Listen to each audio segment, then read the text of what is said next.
Welcome to Quiet Hours. This is a quiet place to rest your mind, to soften the day, and to drift gently toward sleep. You don't need to do anything here. You don't need to fix anything. Just listening is enough. If it feels comfortable, allow your eyes to close. And if they don't, that's perfectly fine too. Take a slow breath in through the nose and let it fall away gently through the mouth. There's nowhere else you need to be, nothing you need to solve. Tonight's story is here to keep you company as your body finds its own natural rhythm of rest. So settle in. Soften your shoulders, and when you're ready, we'll begin. There is a cabin. It sits high in the mountains, tucked beneath tall evergreens, where the air is clean and still. The cabin is small, just the right size, with wooden walls that have weathered many seasons and a roof that slopes gently downward, heavy now with fresh snow. Snow is falling. It has been falling since late afternoon when the sky turned a soft pewter gray and the first flakes began to drift down like whispered secrets from the clouds. Now, as evening settles in, the snow continues, quiet, gentle, unhurried. Each flake makes its slow descent, swaying slightly in the cool mountain air, landing softly, without a sound. The world outside is becoming softer. The edges of the pine trees blur beneath their white blankets. The path that winds down from the cabin door is disappearing, smoothed over, erased gently by the falling snow. Everything is being covered, everything is being quieted, and inside the cabin there is warmth.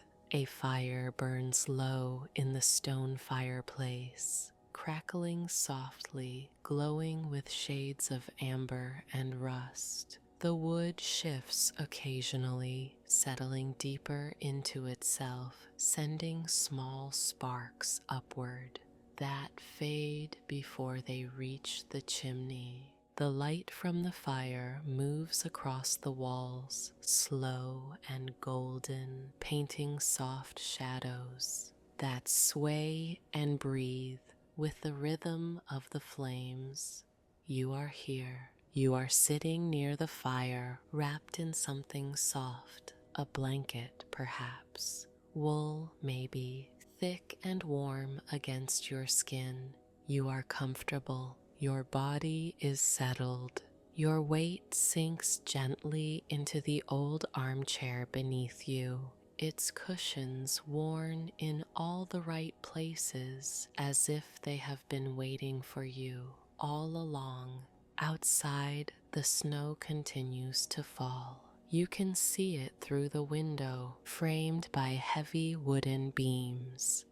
The glass is cold to the touch, but you are far from it, warm and still by the fire. Beyond the window, the world is white and gray and soft. The trees stand quietly, their branches heavy. Some of the branches dip lower now, beneath the weight of the snow, bending gently as if bowing. Nothing moves quickly out there. Even the snow falls slowly, each flake taking its time, turning slightly as it drifts, catching the last pale light of the evening before it settles onto the ground below. The air outside is cold, but not harsh. It is the kind of cold that feels clean, the kind that makes everything still. And here, inside the cabin, the warmth wraps around you like an old friend. The fire continues its quiet work, radiating heat that spreads softly through the room. You can feel it on your face, on your hands, a gentle warmth that asks for nothing. Your breathing has slowed in and out, soft and easy. There is no rush. Time moves differently here in this small cabin, in this mountain stillness, with the snow falling gently outside. You are not counting minutes. You are not watching the clock. You are simply here, present, resting. The fire shifts again, a log rolling slightly, and the flames adjust themselves, flickering lower for a moment before rising once more in their slow golden dance. The shadows on the walls shift too, changing shape, softening. Everything here is soft. The light, the sound, the way the evening holds you. There is a rhythm to this place. Not a rhythm that you create, but one that simply exists patiently all around you. The falling snow has its rhythm, constant, gentle, unending for now. The fire has its rhythm too.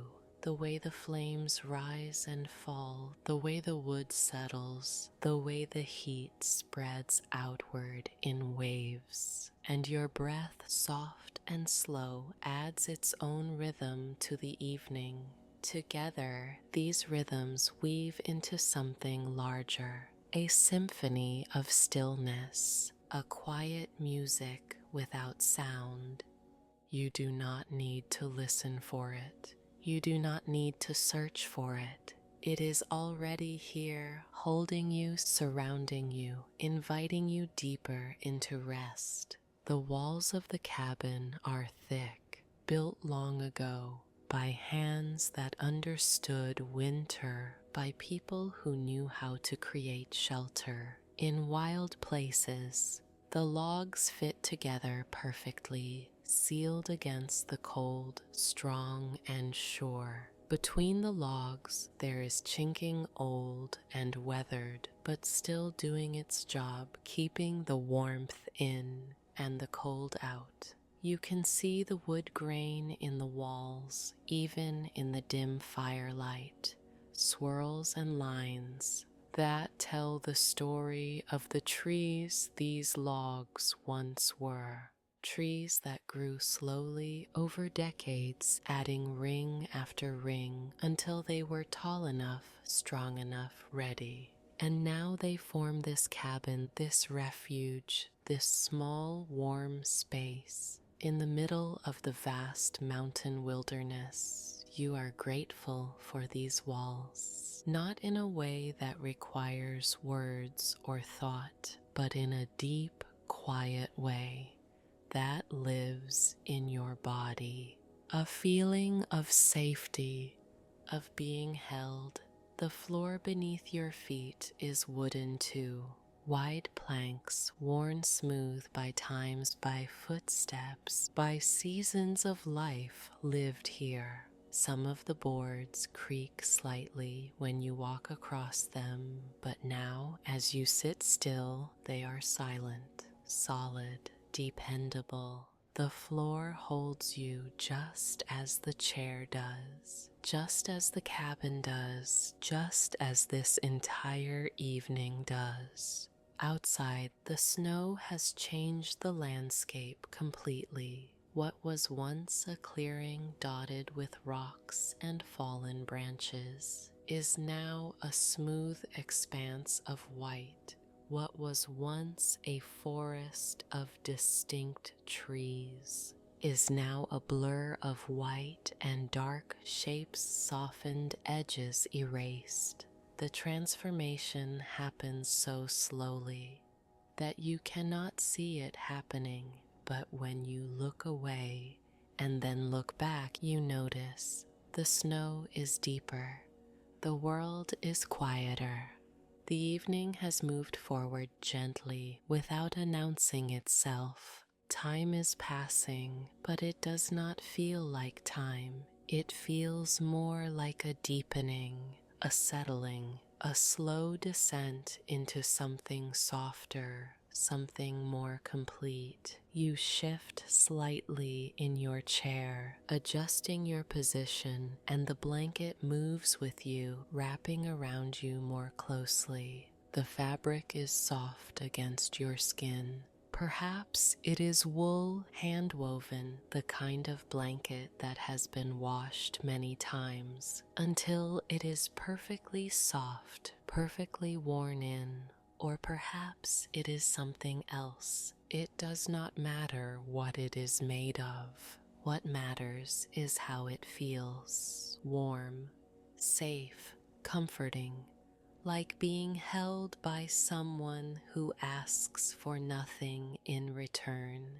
Your hands rest on top of the blanket now, fingers slightly curved, completely at ease. You can see them in the firelight, the way the glow catches your skin, the way the shadows fall between your fingers. Your hands have carried you through the day. They have worked. They have reached, they have held on, but now they rest. They do not need to grip, they do not need to do. They can simply be still, open, at peace. The same is true for your whole body, your feet resting against the floor or tucked beneath you, your legs heavy and relaxed, your back supported fully by the chair. Your neck and shoulders soft now, released from the tension they have been holding. Every part of you is allowed to rest. Every part of you is allowed to stop. The fire continues its quiet burning, and you continue your quiet resting, and outside the snow continues its quiet falling. Everything is as it should be. Nothing is rushed, nothing is forced. The cabin has stood through many winters before this one. It has weathered storms and silent nights. It has been filled with warmth and with cold. It has sheltered others, perhaps long before you arrived here, and it will continue to stand long after this night has passed. But tonight, it is yours. This warmth is yours. This rest is yours. This moment is yours, and you can sink into it as deeply as you need to. Outside, the trees are holding the snow now in ways that seem almost impossible. The branches bend lower and lower, creating new shapes, new silhouettes against the darkening sky.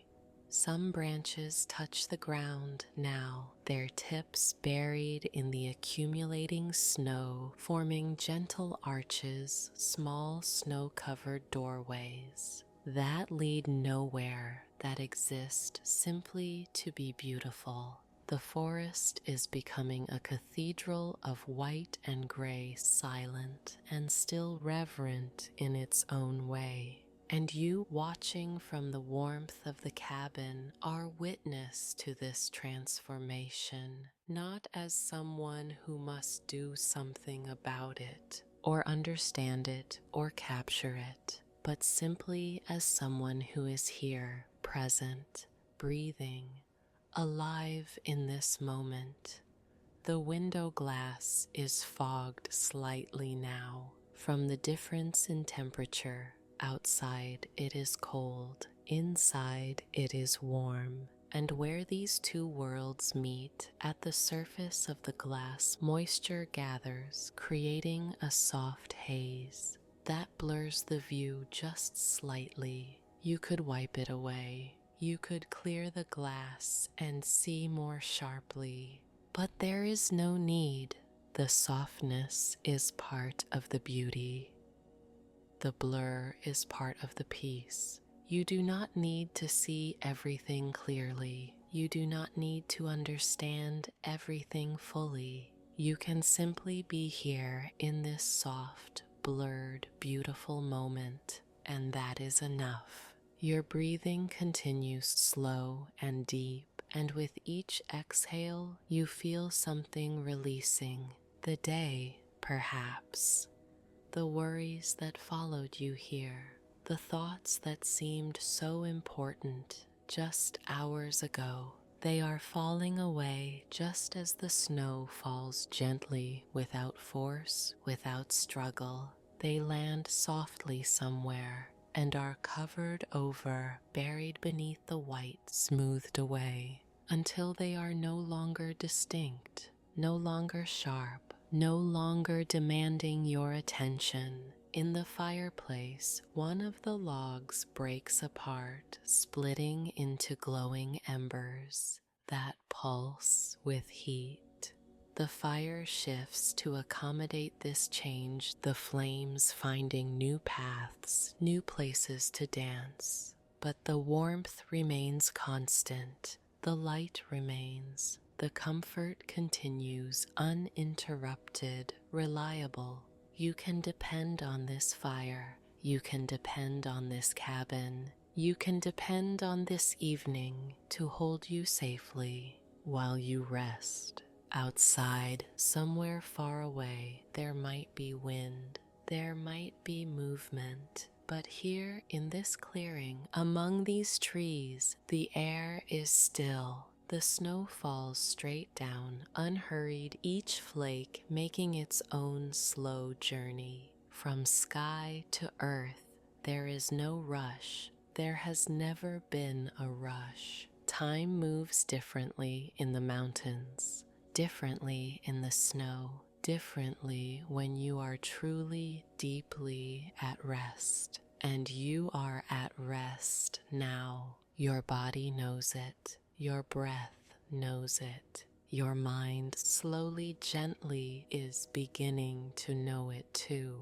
The thoughts that usually move so quickly, jumping from one thing to another, are slowing down. They are spreading out like the snow settling, becoming part of the quiet, rather than separate from it.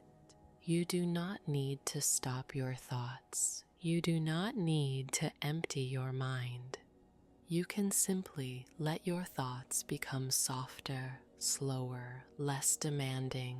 You can let them be there like the snow outside, present but peaceful, falling gently without urgency. The mug beside you has cooled now, but you do not need it anymore. The warmth you needed is already inside you. The comfort you sought is already here, in this chair, in this room, in this moment. You are warm from the inside out, not just your body, but something deeper, your sense of safety, your sense of being held, your sense of belonging to this moment, to this evening, to this place. You belong here. You are welcome here. You are exactly where you need to be. The cabin ceiling is low, made of the same dark wood as the walls, with heavy beams running across it. In the firelight, you can see the texture of the wood, the knots and grains, the small imperfections that make it real, that make it beautiful. Everything in this cabin is imperfect. The floor is not level. The walls are not perfectly straight. The stones of the fireplace are different sizes and shapes fitted together by hand, by eye, by feel. But these imperfections do not diminish the cabin. They enhance it. They make it a place that feels lived in, loved, real. And you, with all your own imperfections, fit here perfectly. You do not need to be anything other than what you are. You do not need to be perfect to be worthy of rest. You are worthy now, as you are, tired, soft, human. The snow outside continues, and you can hear it now, just barely, a whisper against the window, a soft brush of sound like a lullaby, like a gentle reassurance that everything is well. The world is taking care of itself tonight. The snow is covering what needs to be covered. The cold is being kept outside. The warmth is being kept in, and you are being held safely in the space between. Time has become something different here, not minutes or hours, not something that can be measured or counted or kept track of, but something felt, something experienced, a deepening, a softening, a gentle movement from one moment to the next, so smooth that you cannot tell where one moment ends and the next begins. They blend together, these moments, like the flames in the fire, like the snowflakes falling, becoming one continuous experience of peace.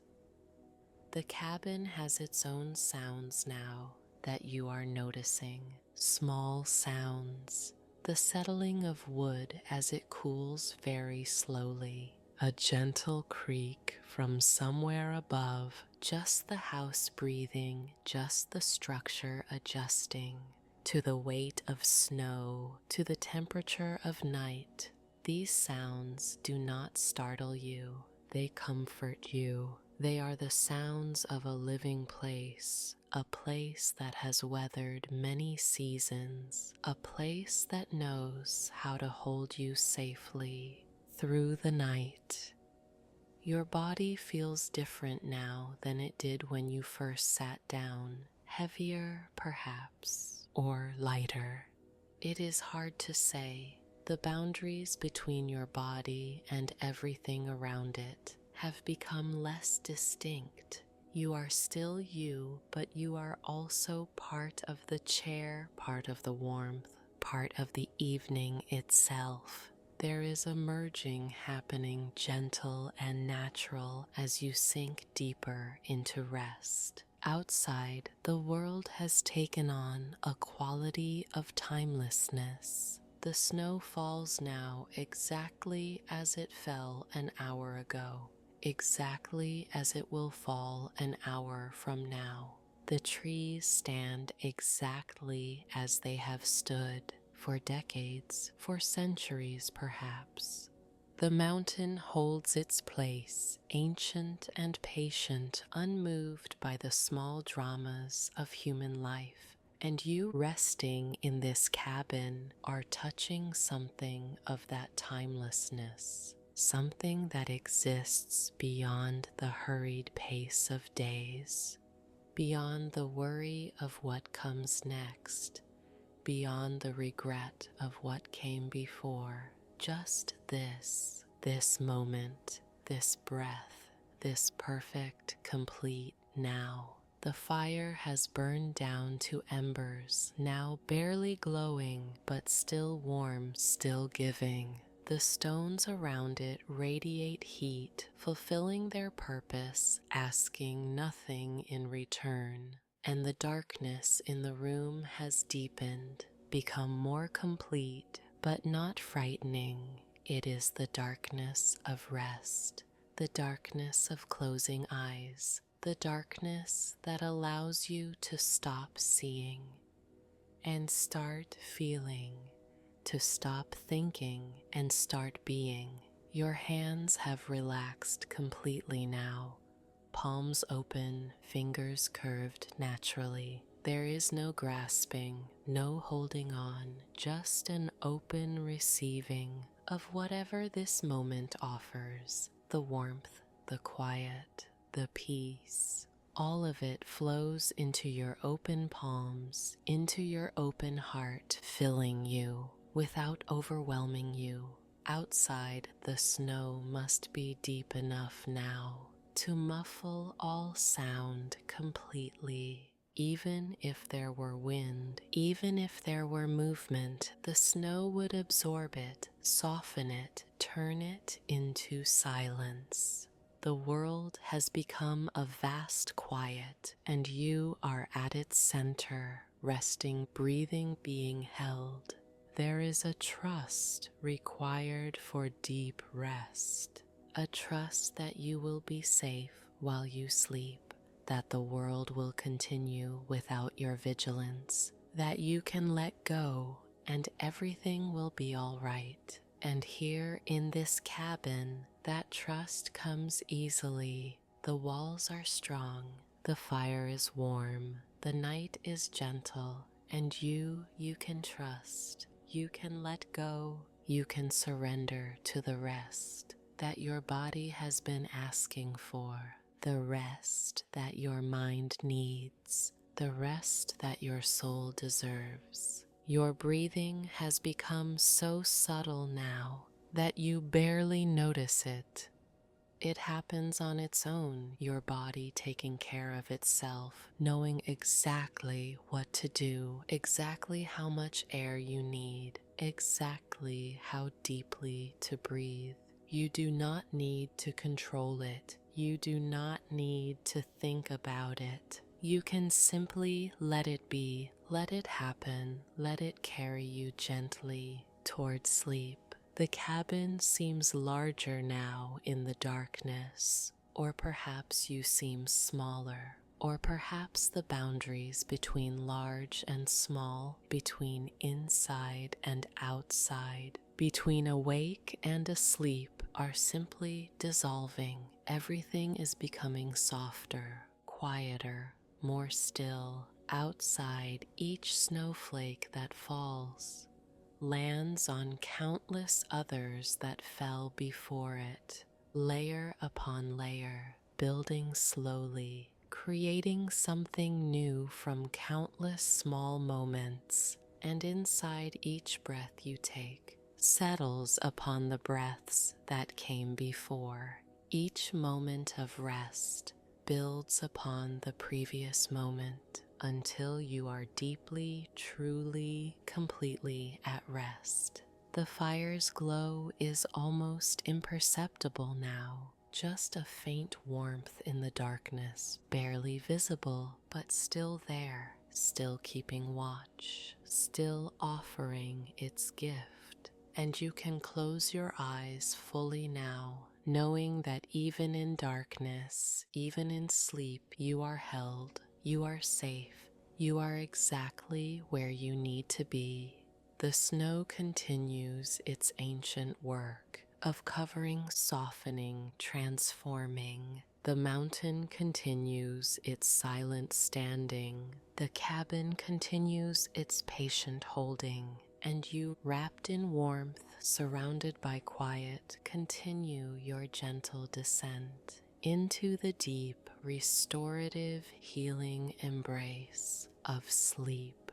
There is nowhere else to go, nothing else to do, no other person to be. You are here, you are enough, you are home. And the night stretches out before you, long and gentle, filled with rest, filled with peace, filled with the soft falling snow and the warm embrace of this mountain sanctuary. Let yourself sink deeper now. Let the warmth hold you. Let the quiet surround you. Let the darkness be a comfort, not a threat. You are safe here, safer than you have been in a long time, and you can rest now. Really rest, deeply rest, the kind of rest that heals, the kind of rest that restores, the kind of rest that reminds you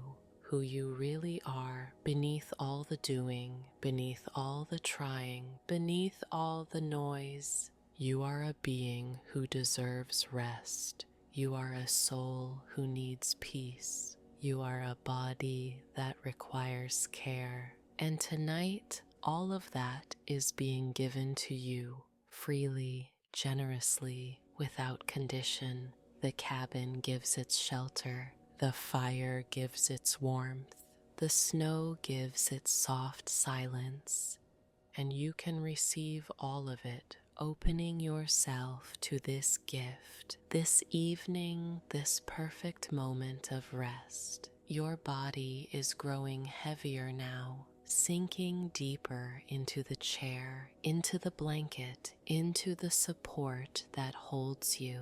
And that heaviness is good. It is the heaviness of true relaxation, of muscles finally releasing, of tension finally letting go, of a nervous system finally finding peace. Let it happen. Let yourself be heavy. Let yourself be held by gravity, by the chair, by the earth itself. You are supported.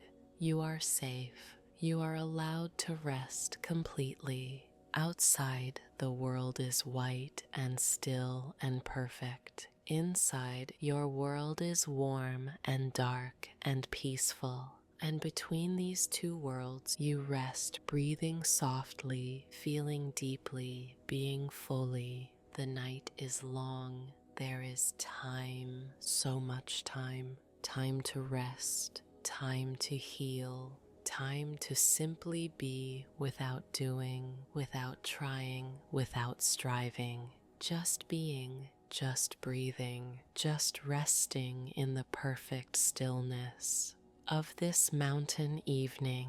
And as you sink deeper, as you let go more completely, you might notice that the boundaries are dissolving even further. You are not separate from the warmth. You are not separate from the quiet. You are not separate from the falling snow. You are part of it all, part of this evening, part of this mountain, part of this vast, beautiful, gentle universe that is holding you, caring for you, allowing you to rest. Outside, the snow continues. It has covered the ground completely now, a smooth white blanket stretching out in all directions. The path is gone, the rocks are hidden, even the small wooden fence that marks the edge of the clearing is buried halfway, barely visible, beneath the accumulating snow. But it does not matter. There is nowhere to go, nothing to find. No need to venture out into the cold. You are exactly where you need to be, inside, warm, safe. The cabin holds you gently, its wooden walls solid and sure, its small windows glowing faintly from the light of the fire within. If someone were standing far below, down in the valley, looking up toward the mountains, they might see this cabin, a single point of warm light against the darkening sky, a place of refuge, a place of rest. But there is no one out there tonight, only the trees, only the snow, only the quiet. You let your gaze drift back to the fire. The flames move slowly, curling and folding, blue at the base, gold and orange at the tips. They do not roar, they do not leap. They simply burn steady and low, giving their warmth freely. You can hear the fire just barely, a soft crackling, a gentle hiss as the wood releases its heat. It is a comforting sound, the kind of sound that does not ask for attention, but offers itself quietly. As a companion to the silence, your eyes feel heavy now, not from exhaustion, but from contentment, the warmth, the stillness, the slow, unhurried passage of time. It all invites you to soften, to let go, to simply be. There is a small shelf on the wall opposite you, holding a few simple things. A candle, perhaps, unlit, A small ceramic bowl, a pine cone weathered and smooth, collected from the forest floor on some earlier walk. These objects are not important. They do not demand attention. They simply exist, part of the cabin, part of the stillness, witnesses to this quiet evening. Your gaze drifts across them slowly, without attachment, without thought, just seeing, just being. The fire has burned down further now, and the flames are smaller, but the coals glow bright beneath them, deep orange, almost red. They pulse gently with heat, radiating warmth that fills the room, that reaches you where you sit, that asks for nothing.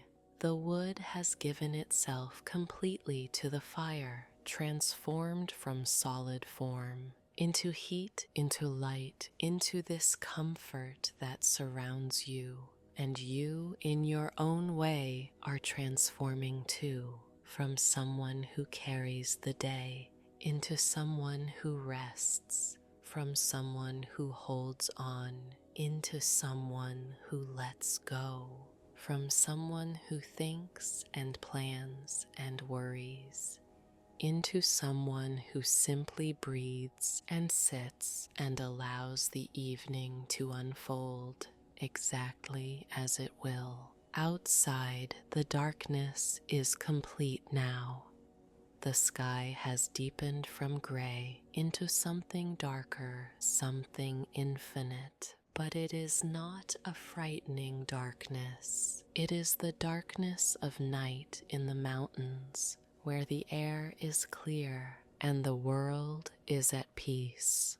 The snow continues to fall through this darkness, each flake invisible until it passes close to the window, catching the faint glow of firelight, becoming visible for just a moment before disappearing again into the white below. It is like watching stars fall, slow and silent and endless, and you, warm inside, are safe to watch, safe to rest, safe to let this night be exactly what it is. There is a rug beneath your feet, you notice now, woven from thick wool, rough in texture but warm.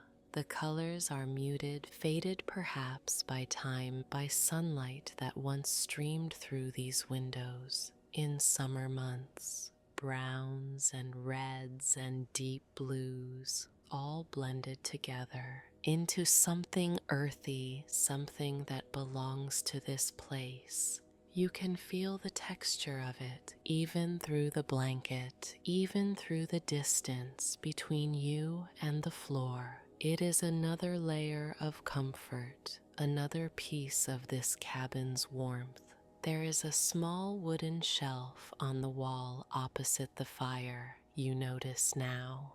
On it rests a few simple objects. An old lantern, unlit, its glass clouded slightly with age. A smooth river stone, round and gray, brought up from the valley, perhaps kept here for no reason, except that it pleases the eye, fits perfectly in the palm. A small wooden box, its lid closed, whatever treasures it holds. Known only to itself, these objects do not call for attention. They simply exist, part of the cabin's quiet history, witnesses to other evenings, other fires, other souls who have rested here. You wonder briefly about those others. Who built this cabin? Who carried stones for the fireplace? Who chose the spot where it would stand, this perfect clearing among the trees? But the wondering does not take root. It floats through your mind like snow past the window, present for a moment, then gone, leaving only the quiet. What matters is not who came before, but that you are here now. that the cabin remains, that it offers its shelter to whoever finds it, whoever needs it, whoever is willing to stop and rest and receive what it offers.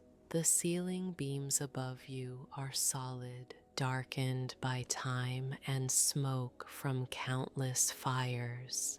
You can see the marks where the wood was hewn, irregular, done by hand, done with care. Each beam bears the marks of its making, the evidence of work done slowly, intentionally by someone who understood. That shelter matters, that warmth matters, that having a place to rest when winter comes is among the most important things a person can create. And they created it well, these unknown builders. The cabin has lasted.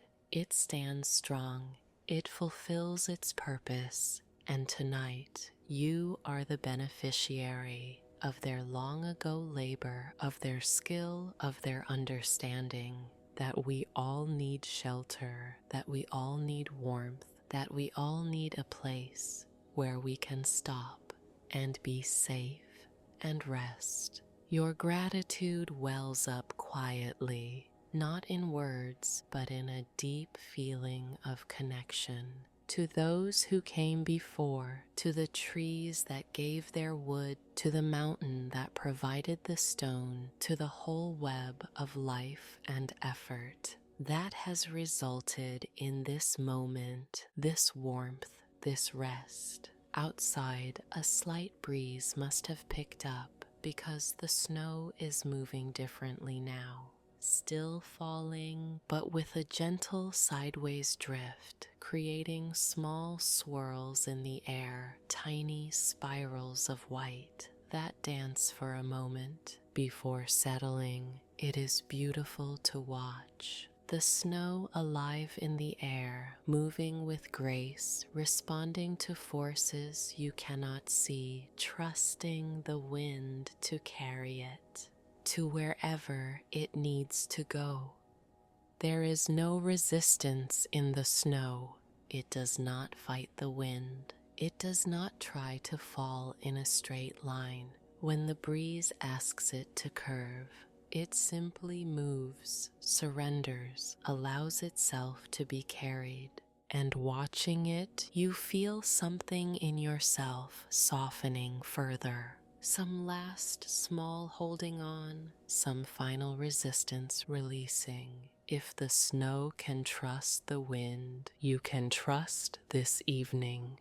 If the snow can surrender to where it is being carried, you can surrender to sleep. There is no need to direct your rest, no need to control how it unfolds. You can simply allow it receive it, let it carry you wherever you need to go.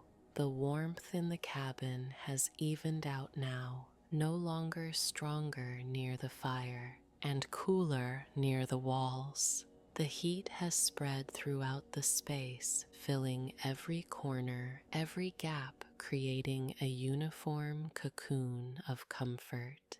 You are held in warmth from all directions, not just in front of you where the fire glows, but behind you, beside you, above you. The warmth is complete, and so is your comfort. Your eyes are growing heavy again, heavier than before, the lids wanting to close, wanting to rest. You let them flutter closed for a moment, and the world becomes just sensation. The warmth on your skin, the softness of the blanket, the solid support of the chair, the gentle sound of your own breathing. You could stay like this, eyes closed, just feeling, and it would be enough, more than enough. When you open your eyes again, slowly, the cabin looks softer somehow, the edges less sharp, the shadows deeper and kinder. Everything is inviting you to soften, to blur, to let go of sharp focus and sink into the dreamlike quality that hovers between waking and sleeping. This is the threshold, the gentle space between day and night, between consciousness and dreams, between being awake to the world and being awake to something deeper, something more ancient, something that exists beyond words. And you are welcome here on this threshold. You do not need to cross it quickly. You can linger, you can rest in the in-between. You can let this time stretch out, timeless, perfect, held. Your thoughts have become very quiet now. Not gone, but so soft, so slow that they barely register. They drift through your awareness, like the snow drifts past the window, present, gentle, without weight. You notice them and then they pass, and you do not need to follow them.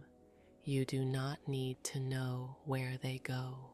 They dissolve into the quiet, into the warmth, into the rest that holds you. The fire crackles one more time, a gentle sound barely there, and then silence again. Not an empty silence, but a full one, rich with presence, rich with peace. The silence of a world at rest, the silence of snow falling, the silence of mountains standing, the silence of evening holding you in its patient, endless arms. Your body has become part of the chair now, it seems. You cannot tell where you end and the chair begins. You are supported so completely, held so fully that there is no separation, no tension, no effort. Just presence, just being held. The blanket, the chair, the floor, the cabin walls, the mountain itself, all of it holds you, all of it supports you, all of it says, without words, that you can rest now, that you are safe, that everything is well. Outside, the snow must be quite deep now, several inches, perhaps, or more. The landscape has been completely transformed, turned into something new, something untouched, something pure. And when morning comes, if you were to step outside, you would leave the first footprints in this new world. You would mark the pristine snow with evidence of your presence, but that is for later, for morning, for some other time. Now is for rest. Now is for this chair, this fire, this gentle falling snow, and the deep, settled peace that lives in the space between all of them. Your eyelids are so heavy now, they want to close, they want to rest, and you can let them. You can close your eyes and trust that the fire will continue to burn, that the cabin will continue to stand, that the snow will continue to fall, that everything will continue exactly as it should, with or without your watching. You are allowed to close your eyes. You are allowed to stop holding vigil. You are allowed to drift, to soften, to sleep. The warmth surrounds you. The quiet surrounds you. The darkness outside is gentle, not threatening. The cold outside cannot reach you here. You are protected. You are warm. You are safe. The fire glows unsteady and true. The cabin holds you solid and sure. And the snow, the soft, gentle, endless snow, continues its patient work of covering the world, of smoothing the edges, of turning everything into something softer, something quieter, something more at peace. Your breath is barely visible now, each inhale soft, each exhale slow, in, out, in, out. The rhythm continues without thought, without effort. Your body knows how to breathe. Your body knows how to rest. Your body knows how to let go into sleep, and sleep is close now. You can feel it hovering at the edges, patient, waiting for you to be ready. And you are ready, or you are almost ready, or you are somewhere in between, and that is fine too. There is no rush. There has never been a rush. The cabin will hold you all night. The fire will burn as long as it needs to. The snow will fall until it is finished falling, and you can rest here in this chair, in this warmth, in this perfect, peaceful moment for as long as you need. The world outside has stopped asking anything of you. The day has released its grip. The night has opened its arms, and you, tired and soft and human, are allowed to rest now, to really rest, not the rest of distraction or numbing or pushing through, but the rest of true surrender, the rest of letting go, the rest of trusting that you will be held even when you stop holding yourself.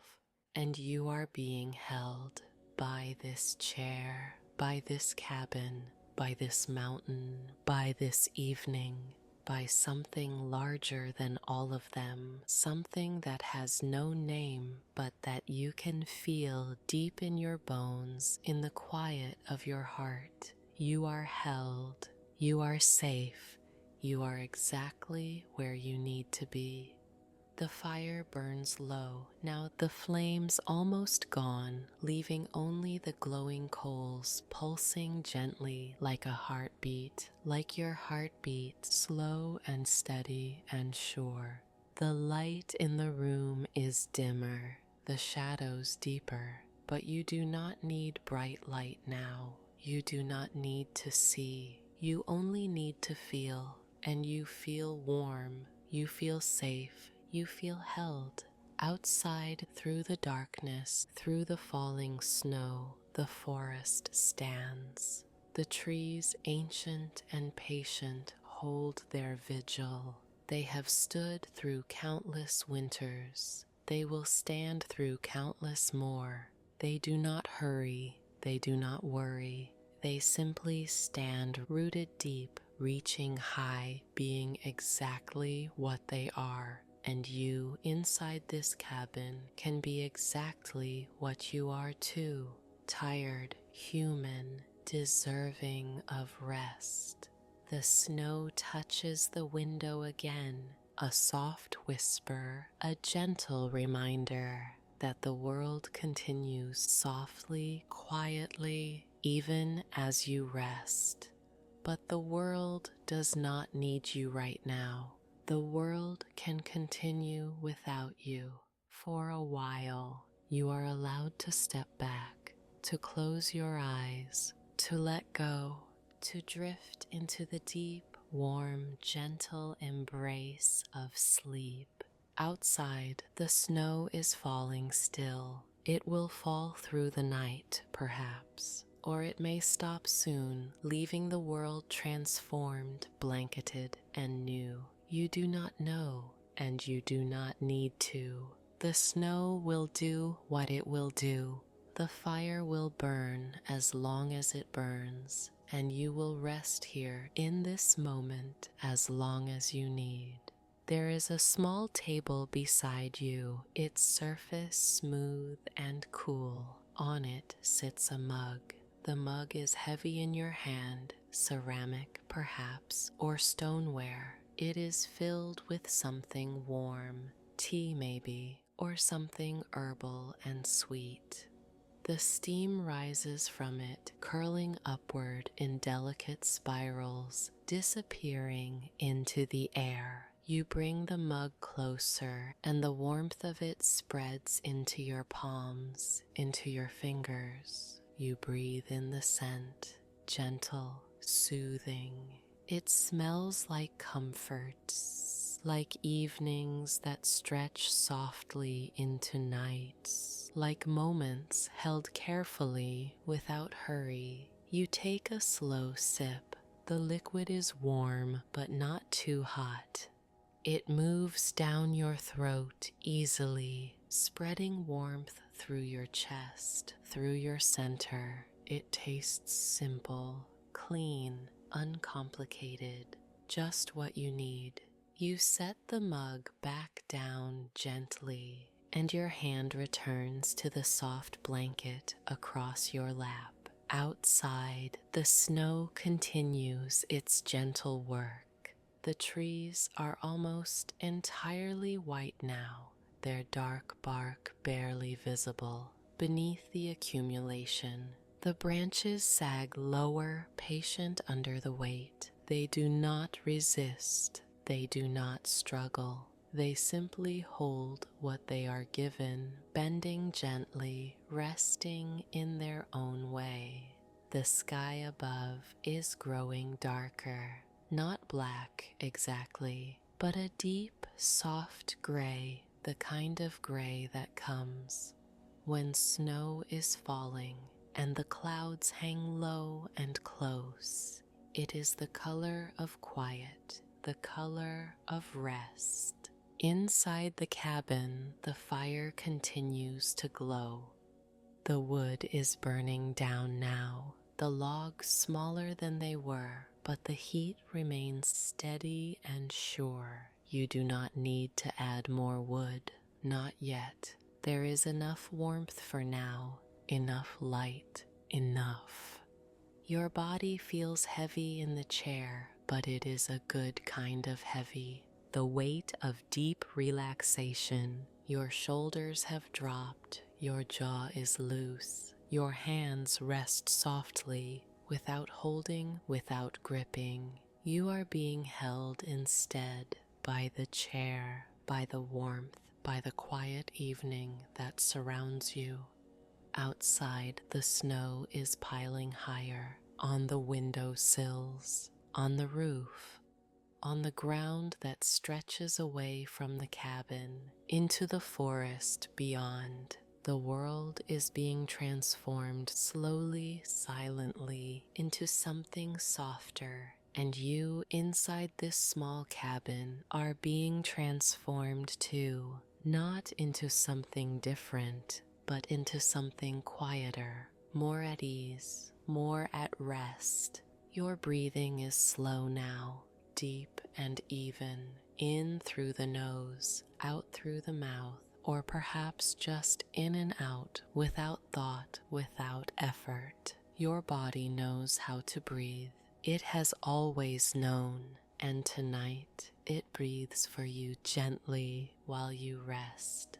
The fire crackles softly once more, and your eyes drift toward the flames. They blur slightly as you watch the edges softening, the colors blending, gold into orange, orange into red. It does not matter what you see, it only matters that you are here, warm, safe, held. The cabin is quiet around you. The only sounds are the fire and your breath, and somewhere faint and distant, the soft whisper of snow brushing against the window. It is a sound so gentle, you are not sure if you are hearing it or imagining it, but it does not matter. Both are fine, both are welcome. You let your eyes close now, just for a moment, or perhaps for longer. It does not matter. Behind your closed eyes, you can still see the glow of the fire, a soft warmth that lingers even in darkness. You can still feel the heat on your skin, the weight of the blanket, the solid presence of the chair beneath you. You are held, you are safe, Outside, the snow continues. It will fall through the evening, covering the world in white, smoothing the rough edges, softening the hard lines. And when morning comes, if you are still here, you will wake to a world transformed. But that is not now. Now is this moment, this breath, this warmth, this quiet. You do not need to think about morning. You do not need to think about anything at all. You are here in this cabin, surrounded by stillness, wrapped in warmth, held by the gentle rhythm of falling snow. And that is enough, more than enough. The fire burns lower now, the flames smaller, but no less warm. The light in the room has softened, the shadows deeper but still kind. Your body sinks deeper into the chair, into the blanket, into the rest that has been waiting for you all along. Outside, the forest is silent. The trees stand still, their branches heavy, their roots deep in the frozen earth. They have stood through many winters. They will stand through this one too, and you inside this cabin are allowed to rest. You are allowed to stop, to let the day fall away, to let the world outside continue without you for a while. The snow will fall, the fire will burn, the night will deepen, and you will rest, softly, gently, without effort. Your breath slows even further now. Each inhale soft and shallow, each exhale long and easy. In and out, in and out. The rhythm of rest, the rhythm of sleep. The cabin holds you. The warmth surrounds you. The snow falls quietly beyond the window, steady and sure, covering the world in its soft white blanket, and you are here, safe, warm, at rest. There is nothing else you need to do, nothing else you need to be. You are enough just as you are, just as you rest, just as you breathe. The fire glows softly, the snow falls gently, and you drift slowly, peacefully into the quiet embrace of sleep. The cabin remains, the warmth remains, and you, held gently by this mountain evening, are allowed to rest for as long as you need. The world outside can wait, the morning can wait, everything can wait. For now there is only this warmth, this quiet, this gentle falling snow, and you resting softly, letting go, drifting into the deep, peaceful stillness that has been waiting for you all along. Rest now. Let the snow fall, let the fire glow, let your body soften and your mind grow quiet. You are safe here, you are home, and the night will hold you gently until the morning comes.